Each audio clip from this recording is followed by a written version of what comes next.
ಕಳ್ಳತನವನ್ನು ಪತ್ತೆ ಹಚ್ಚಿದ ಪೊಲೀಸ್ ಅಧಿಕಾರಿಗಳು. ಹಳೆ ಹುಬ್ಬಳ್ಳಿ ನಗರ ಕಸಬಾಪೇಟೆ ಪೊಲೀಸ್ ಠಾಣಾ ವ್ಯಾಪ್ತಿಯ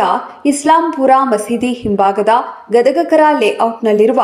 ಶಬ್ಬೀರ ಅಹಮದ ತಂದೆ ಕಲಂದ್ರ ಸಾಬ ಗದಗಕರ್ ಇವರು ಹಾಗೂ ಇವರ ಕುಟುಂಬದವರು ಮನೆಯಲ್ಲಿ ಇರದ ಸಮಯದಲ್ಲಿ ಹಿಂಬಾಗಿಲಿನ ಚಿಲಕವನ್ನು ಯಾರೋ ಕಳ್ಳರು ಮುರಿದು ಒಳಗಡೆ ಪ್ರವೇಶ ಮಾಡಿ ಮನೆಯಲ್ಲಿದ್ದ ಒಟ್ಟು 194 ಗ್ರಾಂ ತೂಕದ ಬಂಗಾರದ ಆಭರಣಗಳನ್ನು ಕಳ್ಳತನ ಮಾಡಿಕೊಂಡು ಎಂಬ ಇತ್ಯಾದಿ ದೂರನ್ನು ಕಸಬಾಪೇಟೆ ಪೊಲೀಸ್ ಠಾಣೆಯ ಮೊಕದ್ದಮೆ ಸಂಖ್ಯೆ 40/2025 ಕಲಂ 305A 331-3 331-4 BNS 2023 ದಿನಾಂಕ 16/5/2025 ದಾಖಲು ಮಾಡಿಕೊಂಡಿರುತ್ತದೆ.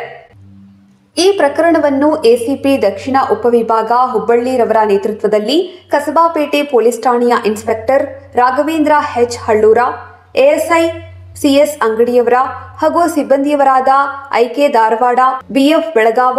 ಎಲ್ವೈ Patil, RS Rathod, HR Ramapur, HD Byadagi ಹಾಗೂ ಪಾಲಯ್ಯ ಎನ್ ಇವರುಗಳು ಪ್ರಕರಣವನ್ನು ಪತ್ತೆ ಹಚ್ಚಿದ್ದು, ಪ್ರಕರಣದ ಆರೋಪಿಯಾದ ಮುಸ್ಸಜ್ಜೀರ ತಂದೆ ಮುಸ್ತಾಕ ಅಹಮದ ಗದಗಕರ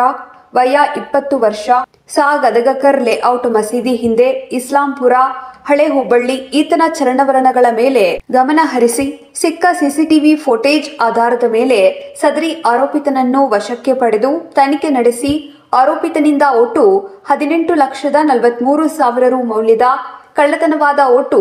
194 ಗ್ರಾಂ ತೂಕದ ಬಂಗಾರದ ಆಭರಣಗಳನ್ನು ಪೊಲೀಸ್ ಅಧಿಕಾರಿಗಳು ಜಪ್ತಿ ಮಾಡಲಾಗಿದೆ.